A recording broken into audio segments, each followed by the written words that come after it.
آپ نے اپنی ویڈیو میں 8 منٹ 50 سیکنڈ پر ایک بہت بڑا بلنڈر میں اسے کہوں گا، آپ نے وہ تبصرہ نقل کرتے ہوئے سفیان ثوری کا نام لیا ہے سنن نبی داود میں، حالانکہ وہ سفیان ثوری نہیں، وہ تبصرہ سفیان بن عیینہ رحمہ اللہ تعالیٰ کا ہے۔ آپ نے اپنی ویڈیو میں 14 منٹ 25 سیکنڈ پر صحیح ابن خزیمہ کی روایت پڑھی لا تجزئ صلاۃ، آگے آپ نے پڑھا لا یقرأ فیہا بفاتحۃ الکتاب، لا یقرأ نہیں، آپ نے مرزا محمد علی جہلمی کا رد کرنا ہوتا ہے۔ آپ ذرا اپنی نحو بہتر کریں، ہمارا تو حسن ظن ہے کہ حدیث کی خوشبو تو شاید آپ کے مدارس میں نہیں پہنچ پاتی، نہیں پڑھاتے، وہ 5-7 سال نحو سر پہ لگواتے ہیں، تو شاید آپ کے فنون بڑے پختہ ہوں، حیرانگی ہوئی آپ ہی اتنے کمزور۔ لا یقرأ نہیں، لا یقرأ، فعل مجہول ہے، لا یقرأ پڑھنا ہے۔ اور ایک ایسی چیز یقین کیجئے مجھے بہت شوق لگا، میں حیران ہو گیا آپ کی زبان سے وہ سن کر، آپ جیسی شخصیت کو زیب دیتا ہے۔ آپ نے کہا صحیح مسلم کی 394 نمبر حدیث نقل کرتے ہوئے کہ امام مسلم نے باب باندھا ہے۔ مصعب صاحب، امام مسلم نے صحیح مسلم پر کوئی باب نہیں باندھا، آپ کو مطالعے کی وسعت کی ضرورت ہے، اس حوالے سے آپ کتابیں پڑھیں۔ صحیح مسلم کی تبویب امام نووی نے کی ہے رحمہ اللہ تعالی۔ امام مسلم نے ایک طرف سے حدیثیں شروع کر کے حدیثیں لکھی ہیں، کوئی باب نہیں باندھا، امام مسلم نے نہیں باب باندھا۔ اللہ تعالیٰ سے رحمت کی دعا بھی کیا کریں، مطالعہ بھی کیا کریں، امام نووی نے باب باندھا ہے، یہ میری باتیں آپ کی خیر خواہی کے لیے ہیں۔ آپ نے ایک لفظ بولا طبقات المدلسین، یہ طبقات نہیں، آپ پڑھے لکھے بندے ہیں، آپ رد کرتے ہیں لوگوں کا، یہ طبقات المدلسین ہے، با کے اوپر آپ کو با کو ساکن نہیں پڑھنا چاہیے تھا۔ آپ نے 2-3 بار لفظ ایک رپیٹ کیا محبت محبت، اور جاہل کہیں تو کہیں، آپ جیسے لوگوں کو نہیں کہنا چاہیے، یہ لفظ محبت نہیں ہوتا، یہ محبت ہوتا ہے، مفعلۃ کے وزن پر، مفعلۃ کے وزن پر محبابۃ تھا، اس سے محبت، مسرارۃ مسرت، مذممۃ مذمت، یہ محبت آپ کے ہونٹ جب محبت کہتے ہوئے گول ہوتے ہیں نا تو اچھے نہیں لگتے، کیونکہ وہ غلطی پر گول ہوتے ہیں، تو یہ محبت کہنا چاہیے تھا۔ آپ بار بار ایک لفظ بولتے تھے رہنمائی، رہنمائی نہیں ہوتا، رہنمائی ہوتا ہے، اردو بھی آپ کی اچھی ہونی چاہیے چونکہ آپ نے لوگوں کا رد کرنا ہوتا ہے۔ السلام علیکم ورحمۃ اللہ وبرکاتہ، نحمدہ ونصلی ونسلم علی رسولہ الکریم، اما بعد۔ چند ماہ قبل کسی ساتھی نے فاتحہ خلف الامام کے حوالے سے ایک سوال پوچھا، آڈیو میں نے اسے جواب دیا۔ 2-3 دن پہلے کی بات ہے، میرے ایک بڑے پیارے بھائی نے مجھے ایک ویڈیو کا لنک سینڈ کیا جس میں میری اس آڈیو میں سے 4 دلیلوں کے اوپر بات کی گئی تھی کہ یہ غیر مقلدین کا دھوکہ ہے، اس طرح کی کچھ چیزیں انہوں نے ذکر کی۔ اسی حوالے سے میں گفتگو کرنا چاہتا ہوں۔ جواب دینے والی شخصیت غالباً مصعب نامی وہ کوئی شخصیت ہیں، ان کے بارے میں حسن ظن تھا، ایک ساتھی نے ذکر کیا تھا کہ یہ بہت اچھی گفتگو کرتے ہیں، بالخصوص مرزا محمد علی جہلمی ان کے رد کے حوالے سے، لیکن ان کا یہ کلپ سننے کے بعد یہ سارا تاثر زائل ہو گیا، اس لیے نہیں کہ انہوں نے تنقید کی ہے، اس لیے کہ وہ تنقید بے سروپا باتوں پر مبنی تھی۔ وہ سب سے پہلی بات جو انہوں نے کی، انہوں نے کہا جی دیکھیں، نفس مسئلہ کو سمجھیں کہ 3 طرح کے لوگ ہوتے ہیں، ان کی باتوں کا مفہوم ہے نماز پڑھنے والے۔ ایک وہ شخص جو اکیلا نماز پڑھتا ہے، ایک وہ شخص جو بطور امام نماز پڑھتا ہے، ایک وہ شخص جو بطور مقتدی نماز پڑھتا ہے۔ کہتے ہیں کہ امام میں اور اکیلے ان دونوں کے اندر کسی کا کوئی اختلاف نہیں کہ اگر یہ نماز پڑھتے ہوئے سورۃ فاتحہ نہ پڑھیں تو ان کی نماز نہیں ہوگی۔ کہتے ہیں اختلاف مقتدی میں ہے۔ ان کی یہ بات ان کی بنیادی کتابوں کے بالکل خلاف ہے، یا تو انہیں یہ علم نہیں کہ ان کی کتابوں میں کیا لکھا ہوا ہے، یا پھر یہ جان بوجھ کر اس کو چھپانے کی اور لوگوں کو قریب لانے کی میرے اس بھائی نے کوشش کی ہے، اللہ تعالیٰ ان پر رحم فرمائے۔ اسی بات کو اگر فقہ حنفی کی معتبر اور مستند کتابوں میں دیکھا جائے، کیونکہ ان کا تعلق اسکول آف تھاٹ مکتبہ فکر جو حنفی ہے اس کے ساتھ ہے، تو فقہ حنفی کی سب سے معتبر اور مستند کتابوں میں سے ایک الہدایہ ہے۔ ہدایہ میں جلد نمبر 1 صفحہ نمبر 47 پر 47 پر باب صفت الصلاۃ میں بڑا واضح لکھا ہوا ہے کہ فرائض الصلاۃ ستۃ، نماز کے جو فرض ہیں وہ 6 ہیں، یعنی جن کو چھوڑ دیا جائے تو نماز نہیں ہوتی، اور ان 6 کے اندر فاتحہ کا کوئی ذکر نہیں۔ تو ان کا یہ کہنا کہ اگر مقتدی فاتحہ پڑھے گا پیچھے یا نہیں، اس میں اختلاف ہے، لیکن امام کے اندر اور اکیلا نماز پڑھنے والا اس کے اندر کوئی اختلاف نہیں کہ وہ فاتحہ نہ پڑھیں تو ان کی نماز نہیں ہوگی۔ یہ بات درست نہیں، ان کی کتابوں کے مطابق اس کی نماز ہو جائے گی۔ بلکہ آگے جائیں صفحہ نمبر 50 ہدایہ کا، اس میں واضح طور پر لکھا ہوا ہے فقرات الفاتحۃ وضم السورۃ الیہا، فاتحہ کا پڑھنا اور فاتحہ کے ساتھ سورت کا ملانا، لا تتعین رکنا عندنا، کہ وہ ہمارے ہاں رکن کی حیثیت نہیں رکھتا۔ اور آگے جا کر انہوں نے کہا کہ فقلنا بوجوبہما، ہم ان چیزوں کے وجوب کے قائل ہیں۔ تو فقہ حنفی میں نماز کے واجب کا مطلب یہ ہے کہ اگر وہ رہ جائے تو نماز ہو جائے گی، سجدہ سہو کرنا پڑے گا۔ اب قاری سننے والے میرے محترم سامعین فیصلہ کریں گے، یا یہ صاحب ہمیں بتائیں گے کہ یہ سچے ہیں یا ان کی کتابیں سچی ہیں۔ نمبر 2، دوسری بات انہوں نے کی، کہتے ہیں کہ مقتدی کے حوالے سے امام ابو حنیفہ رحمۃ اللہ علیہ فرماتے ہیں کہ قرآن مقدس نے اس کے بارے میں یہ فرمایا۔ اس طرح کے الفاظ جب نقل کیے جاتے ہیں تو یہ کسی کتاب میں اس امام کا اسی انداز سے قول ہوتا ہے۔ یہ ان الفاظ کے ساتھ جو انہوں نے امام ابو حنیفہ رحمہ اللہ تعالیٰ کا ذکر کیا ہے، کسی کتاب میں یہ قول دکھانا یہ ان کی ذمہ داری بنتی ہے، جبکہ اللہ تعالیٰ کے فضل سے میں پورے دعوے اور یقین سے کہتا ہوں ان کی زبان سے نکلے ہوئے ان کی ویڈیو کے یہ الفاظ ان الفاظ کے ساتھ امام ابو حنیفہ رحمہ اللہ تعالیٰ کا قول کہیں پہ بھی ثابت نہیں۔ موطا امام محمد میں ہے لیکن اس کے الفاظ کچھ اور ہیں، اس طرح نہیں جس طرح انہوں نے بیان کیے ہیں۔ 2 باتیں۔ تیسری بات، انہوں نے جو سب سے پہلی حدیث صحیح مسلم کی 394 نمبر حدیث، اور اس سے بھی قبل جو انہوں نے قرآن آیت کے حوالے سے امام ابو حنیفہ رحمۃ اللہ علیہ کا ذکر کیا، اس میں واضح کر دوں، فاتحہ خلف الامام کے حوالے سے یہ ہمارے ساتھی اس آیت کا بڑا سہارا لیتے ہیں۔ قرآن مجید کی آیت ہے تو اس کے حوالے سے یہ سمجھنا بہت زیادہ ضروری ہے کہ قرآن مجید کی یہ آیت کس پس منظر میں نازل ہوئی، اور ہمارے سلف صالحین کے صحابہ کرام رضوان اللہ تعالیٰ علیہم اجمعین اور تابعین ان کے اس کے اوپر آثار کیا کیا ہیں۔ مثال کے طور پر اسے نماز کے ساتھ خاص کرنا کیسا ہے، یہ فیصلہ آپ کریں گے۔ امام مجاہد رحمہ اللہ تعالیٰ، ان سے مروی ہے، تفسیر قرطبی ہے، صفحہ نمبر 165، جلد نمبر 1۔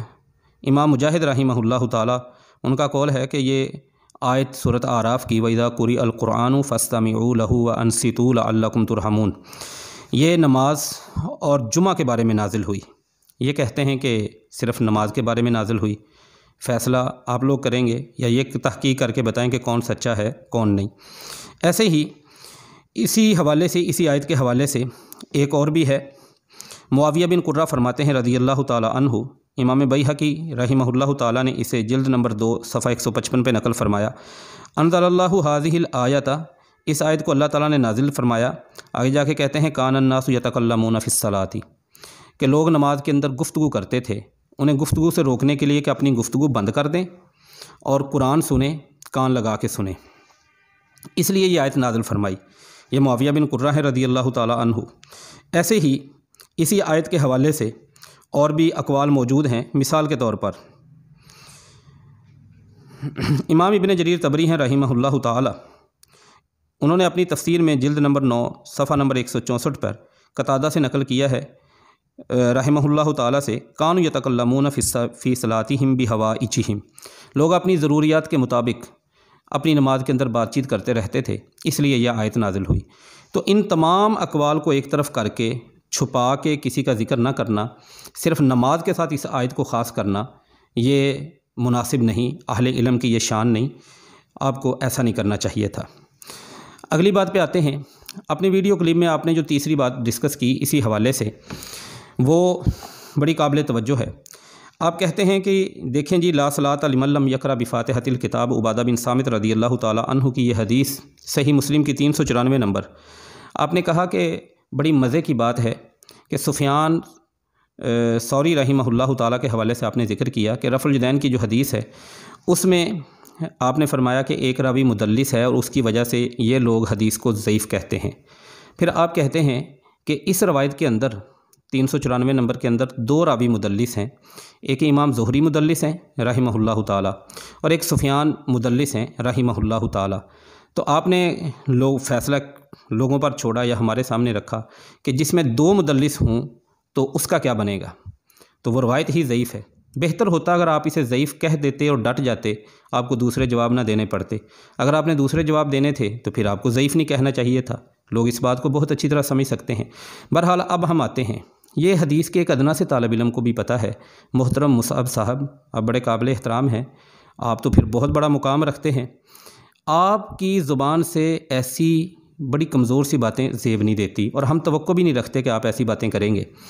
دیکھیں مدلس راوی کی سند میں موجودگی اس کی وجہ سے کوئی حدیث ضعیف نہیں ہوتی، بلکہ مدلس راوی تدلیس کر رہا ہو پھر حدیث ضعیف ہوتی ہے۔ پڑھ لیجئے امام ابن صلاح رحمہ اللہ تعالیٰ کی کتاب علوم الحدیث صفحہ نمبر 99 پہ بڑی تفصیل سے لکھا ہے، اصول حدیث کی تمام کتابوں میں لکھا ہے، شرح نخبۃ الفکر میں لکھا ہوا ہے، آپ کو مل جائے گا۔ یہاں پہ دونوں راوی عبادہ بن صامت رضی اللہ تعالیٰ عنہ کی حدیث میں زہری بھی مدلس ہیں، سفیان بن عیینہ رحمہ اللہ تعالیٰ بھی مدلس ہیں، لیکن کیا ان کی تدلیس بھی موجود ہے کہ نہیں؟ مدلس راوی جب تک سماع کی صراحت نہ کرے اس کی روایت قابل قبول نہیں ہوتی۔ اس حدیث کے اندر ان دونوں راویوں کی سماع کی صراحت موجود ہے۔ سب سے پہلے تو آپ کے بزرگوں کا، تمام لوگوں کا اس بات پر اہل سنت والجماعت کا اتفاق ہے کہ صحیحین کی تمام روایات جن میں مدلس راوی موجود ہیں وہ سماع پر محمول ہیں، لیکن میں آپ کو اللہ تعالیٰ کے فضل سے باقاعدہ طور پہ بتاتا ہوں۔ امام زہری رحمہ اللہ تعالیٰ کی سماع کی صراحت، اس حدیث کی جو سند امام بخاری رحمۃ اللہ علیہ نے 756 نمبر پر نقل کی ہے، وہاں پر امام زہری رحمہ اللہ تعالیٰ نے اپنی سماع کی صراحت کر دی۔ سفیان بن عیینہ رحمہ اللہ تعالیٰ کی آپ نے بات کی، صحیح مسلم کی 394 نمبر حدیث کی اگلی جو سند ہے، اسی حدیث کی اگلی جو سند ہے اس کے بعد والی، اس میں سفیان بن عیینہ رحمہ اللہ تعالیٰ انہوں نے سماع کی صراحت کر دی۔ اب ہم نے تو سماع کی صراحت اللہ تعالیٰ کے فضل اور توفیق سے آپ کے سامنے رکھ دی۔ اگر آپ میں ہمت ہے، یہ مجھے لفظ نہیں کہنے چاہیے، میں آپ کا احترام کرتا ہوں، لیکن اگر آپ میں ہمت ہے اور آپ سارے جتنے بھی احناف ہیں ان کو بھی میں کہنا چاہوں گا کہ وہ کوشش کر کے، چونکہ بنیاد بناتے ہیں تو کم از کم کوئی کوشش کر کے ایک صحیح سند کے ساتھ سفیان ثوری رحمہ اللہ تعالیٰ کا جو عدم رفع الیدین کی حدیث ہے وہاں پر سماع کی صراحت تصریح ہمارے سامنے لے آئے۔ اور پھر آپ دیکھیں، میں اس پہ بعد میں بات کرتا ہوں جو چیزیں مسنگ ہوئی ہیں ان کے حوالے سے، یہ دوسری بات۔ تیسری نمبر پر آپ کہتے ہیں عبادہ بن صامت رضی اللہ تعالیٰ عنہ کی حدیث کے حوالے سے آپ نے کہا کہ یہ اکیلے آدمی کے لیے ہے۔ مصعب صاحب، کیا میں پوچھ سکتا ہوں کہ یہ آپ کو یا مجھے کس نے حق دیا کہ ہم کسی حدیث کے عام لفظوں کی تخصیص کر دیں؟ حدیث کے لفظ عام ہیں، لمن لم یقرأ، جو بندہ بھی سورۃ فاتحہ نہیں پڑھے گا، چاہے وہ مقتدی ہو، چاہے وہ منفرد اکیلا ہو، چاہے وہ امام کی حالت میں ہو، یہ عموم ہے ان الفاظ کا، اور یہ عموم کے ساتھ الفاظ ان تینوں کو شامل ہیں۔ اگر آپ تخصیص کرنا چاہتے ہیں اس حدیث کو اکیلے آدمی کے ساتھ تو ذمہ داری بنتی ہے دلیل کے ساتھ کریں۔ دلیل آپ نے کوئی پیش نہیں کی اور آپ اللہ کے فضل سے دلیل پیش بھی نہیں کر سکتے، اگر ہوتی تو آپ ضرور پیش کرتے ہو، نہیں کر سکیں گے۔ کیا یہ تخصیص کرنا اس طرح یہ درست ہے، یہ جائز ہے یا نہیں؟ اس کے حوالے سے سب سے پہلے میں کہتا ہوں، آپ میری نہ مانیں، میں تو ایک طالب علم ہوں، اور آپ ہماری نہ مانیں، ہمارے دوسرے لوگوں کی، آپ اپنے گھر کی بات اس کو دیکھ لیں۔ آپ کے مدارس میں درس نظامی میں سبقاً درساً پڑھائی جانے والی ایک کتاب اصول فقہ کی اصول ہے، اس میں موجود جو لکھا ہوا ہے، ذرا اس کو پڑھ لیتے۔ حسامی ہے اصول فقہ کی کتاب، جو حنفیہ کے ہاں بڑی معتبر ہے، وہاں پہ لکھا ہے وَحُکْمُہُ، جو عام لفظ ہوتے ہیں نا ان کا حکم، أَنَّهُ يُوجِبُ الْحُکْمَ فِيمَا يَتَنَاوَلُهُ قَطْعًا وَيَقِينًا، عام جو عموم ہے، عموم اس کا حکم وہ واجب ہوتا ہے، عموم اپنے حکم کو واجب کرتا ہے ان تمام چیزوں کے لیے، ان تمام لوگوں کے لیے، یہ میں مفہوم بتا رہا ہوں، جن کو وہ عموم شامل ہوتا ہے ان تمام کو وہ حکم لازم ہو جاتا ہے، واجب ہو جاتا ہے، قطعی طور پر، یقینی طور پر۔ تو یہ عام لفظ تھے، تو ان عام لفظوں کا حکم مقتدی کو بھی واجب ہے۔ یہ عام عموم جو ہے اس میں منفرد بھی داخل ہے، اس میں امام بھی داخل ہے۔ اگر آپ صرف اس کی تخصیص کرنا چاہتے ہیں تو آپ کے ذمے ہے کوئی نہ کوئی دلیل تو پیش کریں، جو کہ آپ نے نہیں کی۔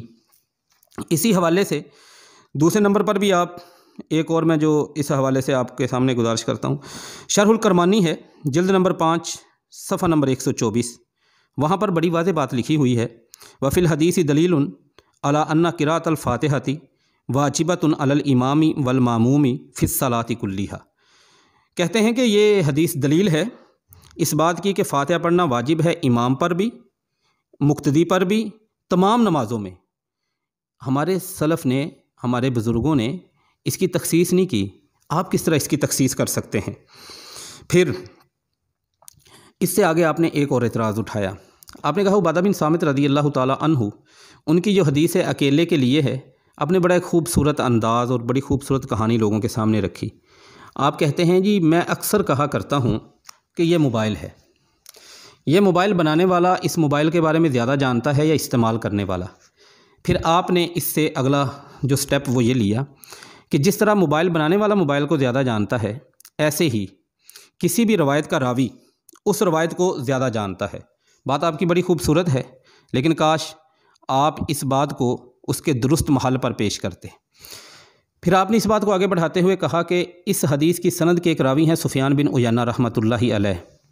سفیان بن عیینہ نے اس حدیث کے بارے میں کہا کہ یہ حدیث اس بندے کے لیے ہے جو اکیلا نماز پڑھ رہا ہو۔ قال سفیان لمن یصلی وحدہ، جو بندہ اکیلا نماز پڑھے یہ حدیث اس کے لیے ہے۔ سنن ابی داود کا آپ نے حوالہ دیا، بالکل ٹھیک ہے، حدیث نمبر 822 ہے۔ اب ایک بات کو سمجھیے گا کہ سفیان بن عیینہ رحمہ اللہ تعالیٰ اس حدیث کے راوی ہیں، یہ بات بالکل ٹھیک ہے، لیکن اس حدیث کے پہلے راوی کون ہیں اس بات کو دیکھنے کی ضرورت نہیں۔ اس حدیث کے پہلے راوی عبادہ بن صامت رضی اللہ تعالیٰ عنہ، اور یہ وہ راوی ہیں جنہوں نے نبی صلی اللہ علیہ وآلہ وسلم سے حدیث کو سنا۔ راوی بھی ہیں، صحابی بھی ہیں، راوی بھی ہیں اور خود سننے والے بھی ہیں، راوی بھی ہیں اور اس دور میں ہیں جو دور سب سے بہترین ہے۔ سفیان بن عیینہ رحمہ اللہ تعالیٰ تو بہت نیچے جا کے ہیں نا۔ آپ کو سفیان بن عیینہ رحمہ اللہ تعالیٰ کا تو راوی ہونا یاد آیا، عبادہ بن صامت رضی اللہ تعالیٰ عنہ ان کا راوی ہونا یہ آپ نے کیوں نہیں ذکر کیا؟ اب سفیان بن عیینہ رحمہ اللہ تعالیٰ جو اس حدیث کے راوی ہیں وہ کیا کہتے ہیں اس حدیث کے بارے میں؟ آپ ہی کا کہنا ہے نا کہ روایت کرنے والا راوی اس کی بات معتبر ہوتی ہے، تو میں عرض کیے دیتا ہوں سفیان بن عیینہ رحمہ اللہ تعالیٰ سے بہت اوپر عبادہ بن صامت رضی اللہ تعالیٰ عنہ، جز القراءت امام بخاری رحمہ اللہ تعالیٰ کی کتاب، حدیث کا نمبر ہے 65، حسن سند سے الحمدللہ یہ حدیث مروی ہے۔ اس حدیث میں بڑے واضح لفظ ہیں۔ ابن ربیع انصاری فرماتے ہیں رحمہ اللہ تعالیٰ، میں نے صبح کی نماز شام کے اندر ایلیا کے مقام پر عبادہ بن صامت رضی اللہ تعالیٰ عنہ ان کے ساتھ میں نے ادا کی، اور ہمارے امام تھے ابو نعیم، میں ان کے ساتھ کھڑا تھا۔ میں نے نماز میں محسوس کیا، فہمتھا، میں نے سمجھا کہ سیدنا عبادہ بن صامت رضی اللہ تعالیٰ عنہ نماز کے اندر فاتحہ کی قرات کر رہے ہیں۔ نماز ختم ہوئی، میں نے ان سے پوچھا کہ آپ نے فاتحہ پڑھی ہے؟ انہوں نے کہا جی بالکل میں نے فاتحہ پڑھی ہے، اور آگے انہوں نے ذکر کیا کہ ہم نے صلی بنا النبی صلی اللہ علیہ وآلہ وسلم بعض الصلوات، ہمیں اللہ کے رسول صلی اللہ علیہ وسلم نے کوئی نماز پڑھائی تھی اور جہری نماز تھی، اونچی آواز سے آپ نے قرات کی تھی، اور اس کے بعد آپ نے کہا تھا کہ کوئی بھی بندہ لا یقرأن احدکم، کوئی بھی بندہ امام کے پیچھے نہ پڑھے سوائے سورۃ فاتحہ کے، جب امام جہری قرات کر رہا ہو تو سورۃ فاتحہ کے علاوہ کچھ نہ پڑھے۔ یہ راوی ہیں، یہ راوی کا اپنا فعل ہے، یہ راوی کا اپنا قول ہے۔ اس راوی کی اور ان کا درجہ بھی سفیان بن عیینہ رحمہ اللہ تعالیٰ سے بہت بلند ہے، لیکن یہ ہمیں کیوں نہیں قبول؟ اس کے حوالے اور بھی یہ روایت امام دارقطنی رحمہ اللہ تعالیٰ انہوں نے بھی نقل کی ہے، دارقطنی میں جلد 1 صفحہ 320 پر، ایسے ہی امام بیہقی رحمہ اللہ تعالیٰ کی سنن میں جلد 2 صفحہ 165 پر یہ موجود ہے۔ یہ تیسری چیز تھی جس میں بہت زیادہ کمی بیشی، جو کہ آپ کی شخصیت سے توقع نہیں، آپ جیسے لوگوں کو زیب نہیں دیتا اس انداز سے۔ چوتھی بات، سفیان بن عیینہ رحمہ اللہ تعالیٰ کا آپ نے قول نقل کیا۔ حضرت مجھے ایک بات تو سمجھائیں کہ سفیان بن عیینہ رحمہ اللہ تعالیٰ یہ کب فوت ہوئے؟ تاریخ آپ کو بتائے گی 198 ہجری میں، اور جس محدث کی کتاب میں ان کا قول لکھا ہوا ہے وہ محدث کب پیدا ہوئے؟ 202 ہجری میں۔ اب 198 ہجری میں فوت ہونے والی شخصیت کی بات وہ شخصیت نقل کرتی ہے امام ابو داود رحمہ اللہ تعالیٰ جو 202 ہجری میں پیدا ہوئے، ان کی وفات اور پیدائش کے درمیان 4 سالوں کا فرق ہے۔ امام ابو داود رحمہ اللہ تعالیٰ نے وہ قول کس سے سن کے نقل کیا؟ اس کی سند وہ پیش کرنی تو ضروری تھی، بغیر سند کے یہ منقطع، اور یہ منقطع ہے۔ وہاں پہ امام ابو داود رحمہ اللہ تعالیٰ نے سفیان بن عیینہ رحمہ اللہ تعالیٰ کے قول کی سند نہیں نقل کی، تو یہ منقطع قول ہے۔ آپ نے منقطع لے کر لوگوں کو اس حدیث سے دور کرنے کی کوشش کی اور اتنی لمبی ویڈیو ریکارڈ کروائی، حالانکہ وہ بات درست نہیں۔ اگلی بات، باقی جو 3 روایتوں پر وہ تبصرہ آپ کا ملتا جلتا ہے۔ اب کہتے ہیں جی میں نے وفی روایت ان کا لفظ کہا، آپ نے کہا یہ خیانت ہے، اور بڑی معصومیت سے سوال کیا کہ کیوں ایسے کرتے ہیں، کیوں دھوکہ دیتے ہیں؟ میں آپ کو بتاتا ہوں، یہ دھوکے والے الفاظ میں تو نہیں سمجھتا کہ آپ کے مجھے زیب دیتے ہیں کہ میں آپ کے لیے کہوں، میں کیسے کہہ سکتا ہوں؟ آپ بڑے معتبر ہیں، بڑے ایک معزز شخصیت ہیں، مجھے یہ بتائیں کہ اگر میں نے دھوکہ دینا ہوتا تو میں وفی روایت ان کے لفظ کہہ کے آگے وہ صورت ان کے لفظ ہی نہ کہتا، میں نے دھوکہ نہیں دینا تھا، کتاب میرے سامنے نہیں تھی اس لیے میں نے وفی روایت ان کہہ دیا، لیکن الفاظ کو میں نے بیان کیا ہے۔ اب ان تینوں روایتوں کا جو آپ نے جواب دیا، ان تینوں کا جواب میں آپ کے سامنے عرض کرنا چاہتا ہوں۔ آپ نے کہا جی اصول یہ ہے، میں تھوڑا سا اس بات کو کھول دیتا ہوں۔ بعض روایتوں میں فاتحہ کے ساتھ فصائدن کے لفظ ہیں، بعض میں فما زادہ کے لفظ ہیں، بعد میں وصورتن کے لفظ ہیں۔ آپ کا ان تمام چیزوں کو سامنے رکھتے ہوئے کہنے کا مطلب یہ تھا کہ اگر آپ فاتحہ کو نماز کا رکن مانتے ہیں تو اس کے بعد جو کچھ اور ہے اس کو بھی آپ رکن مانیں۔ یہ آپ نے ایک فلسفہ کہہ لیں یا ایک اپنے پاس سے مفروضہ قائم کر کے لوگوں کو فاتحہ خلف الامام سے ہٹانے کی کوشش کی، جو کہ کسی طور پہ درست نہیں۔ اصل میں یہ بات کم از کم آپ کو تو سمجھنی چاہیے تھی۔ یہ حکم ہے وجوبی اور استحبابی۔ فاتحہ پڑھنا یہ نماز کا رکن ہے، لیکن فاتحہ کے ساتھ کچھ اور پڑھنا یہ استحبابی ہے۔ اب یہ کہیں گے کہ اس کی دلیل کیا ہے؟ ظاہر ہے بھی یہ آپ کا حق بھی بنتا ہے، میرے جیسے طالب علم کے کہنے سے آپ اس کو قبول کر لیں، یہ تو قطعاً درست نہیں۔ آپ ہی کے گھر میں اس کی دلیل موجود ہے۔ فیض الباری مولانا انور شاہ کشمیری رحمہ اللہ تعالیٰ کی لکھی ہوئی کتاب، اس میں جلد نمبر 4 ہے، صفحہ نمبر 363۔ علامہ کشمیری رحمہ اللہ لکھتے ہیں ثم زعم الاحناف مراد الحدیث وجوب الفاتحتی۔ اب میں بتا دوں، اس کی غلطی نہ نکالنے آپ بیٹھ جانا، میں آپ کو آپ کی بتاؤں گا ابھی بعد میں کہ مراد الحدیثی یہ منصوب ہونا چاہیے کہ زامہ کا مفعول نہیں، زامہ افعال قلوب میں سے یہ الگ سے جملہ ہے جو پورا جملہ محل نصب میں آئے گا۔ وہ کہتے ہیں مراد الحدیثی وجوب الفاتحتی، کہ احناف میں سے انور شاہ کشمیری کہتے ہیں کچھ لوگ گمان کرتے ہیں کہ حدیث کا مطلب یہ ہے فصائدن والی حدیث کے اوپر، کہ فاتحہ اور فاتحہ کے علاوہ کچھ اور۔ وہ کہتے ہیں انور شاہ کشمیری کہ اس حدیث کی بنیاد پہ احناف یہ سمجھتے ہیں کہ فاتحہ پڑھنی واجب ہے اور فاتحہ کے ساتھ سورت ملانا بھی واجب ہے، لیکن وَلَكِنَّهُ يُخَالِفُ اللُّغَةَ، لیکن احناف کا یہ گمان لغت کی مخالفت کرتا ہے۔ فَإِنَّ أَرْبَابَ اللُّغَةِ مُتَّفِقُونَ، اس لیے کہ لغت والے لوگ اس بات پہ اتفاق ہے ان کا، عَلَىٰ أَنَّ مَا بَعْدَ الْفَاءِ يَكُونُ غَيْرَ ضُرُورِيٍّ، کہ فا کے بعد جو چیز موجود ہے وہ ضروری نہیں۔ تو پتہ چلا کہ یہ جو فما زادہ کے لفظ ہیں جن سے آپ نے لوگوں کو ہٹانے کی کوشش کی، فما زادہ فاتحہ کے ساتھ کچھ اور، یہ جو ہیں یہ ضروری نہیں۔ یہ آپ کے گھر کی لکھی ہوئی بات میں نے آپ کے سامنے عرض کی، اور آگے جو انور شاہ کشمیری رحمہ اللہ نے بات کی ہے وہ بھی بڑی قابل توجہ ہے۔ عربی کا نہ آپ جانتے ہیں نہ میں جانتا ہوں، ہم نے تو عربوں سے سمجھنی ہے۔ وہ کہتے ہیں وَسَرَّحَ بِهِ سیبوی فی الکتاب، امام سیبوی رحمہ اللہ تعالیٰ نے اس کی وضاحت اپنی کتاب جسے الکتاب کہا جاتا ہے اضافت کے باب کے اندر کر دی ہے۔ یہ واضح طور پر لکھا ہوا ہے، اور میں اس کو ذرا سادہ الفاظ میں آپ کے سامنے رکھ دوں تاکہ آپ کی اور بات واضح ہو جائے۔ آپ کیا سمجھتے ہیں کہ فصائدن کے لفظ آ جائیں، فما زادہ کے لفظ آ جائیں اور لوگوں کو آپ یہ سمجھانے کی کوشش کر رہے ہیں؟ میں دھوکہ تو نہیں کہہ سکتا، میں خیانت تو نہیں کہہ سکتا، آپ تو بڑے معزز ہیں، کہ کیا آپ لوگوں کو یہ بتانے کی کوشش کر رہے ہیں کہ اب فاتحہ کا حکم اور جو اس کے ساتھ اضافی پڑھنا اس کا حکم ایک ہے، اور یہ اہل حدیث ایک کا درجہ نہیں دیتے، لہذا فاتحہ پڑھنا بھی چھوڑ دو؟ میرے محترم بھائی، ان دونوں کا حکم ایک نہیں ہے۔ فصائدن آ جانے سے شاذ ہے کہ نہیں، یہ ساری باتیں ایک طرف کر دیں، میں آپ کو یہ مسئلہ سمجھا دیتا ہوں۔ حکم ایک نہیں ہوتا، میں نے حوالہ بھی آپ کے سامنے رکھ دیا، لغت کا بھی رکھ دیا، آپ کے گھر کا بھی رکھ دیا۔ میں ایک مثال سے آپ کو سمجھاتا ہوں۔ یار میرے پاس میرے سامنے پڑی ہے صحیح بخاری۔ صحیح بخاری میں حدیث ہے 6789 نمبر پر، رسول اللہ صلی اللہ علیہ وآلہ وسلم نے فرمایا تقطع الید فی ربع دینار فصائدا، ہاتھ جو ہے 1/4 دینار میں یا 1/4 دینار سے زیادہ میں کاٹ دیا جائے گا۔ وہی انداز ہے، وہی اسلوب ہے۔ اب مجھے یہ بتائیں کہ ہاتھ 1/4 دینار میں کاٹا جائے گا یا 1/4 دینار سے کچھ زیادہ میں؟ کیا ہاتھ کاٹنے کے لیے چوری 1/4 دینار کی ہی ہو اس پہ ہاتھ کٹے گا، یا 1/4 دینار کے ساتھ کچھ اضافی چوری بھی ہو پھر ہاتھ کاٹا جائے گا؟ ظاہر ہے اضافی چوری کو 1/4 دینار پہ ہاتھ کاٹا جائے گا، 1/4 سے اضافی جتنی بھی ہو وہ ہونا ضروری نہیں۔ 1/4 کا حکم اور ہے، فصائدن 1/4 سے کچھ زیادہ اس کا حکم اور ہے، وہ ایک الگ بات ہے۔ ان دونوں چیزوں کا حکم ایک نہیں ہوتا۔ اس کو ایک سادہ مثال سے سمجھیں۔ آپ کسی بندے کو کہتے ہیں بھائی یہ میرا موبائل ہے، یہ مارکیٹ میں لے جاؤ 1000 روپے میں یا اس سے زیادہ میں فروخت کر دو۔ وہ جاتا ہے، اب وہ اگر 900 روپے میں فروخت کرتا ہے تو اس نے آپ کے حکم کی خلاف ورزی کی۔ 1000 میں فروخت کرتا ہے تو آپ کے حکم پہ عمل کر لیا، 1000 سے اوپر اس کے لیے فروخت کرنا یہ آپ کے لیے بہتر ہے، یہ اس کے لیے بہتر ہے۔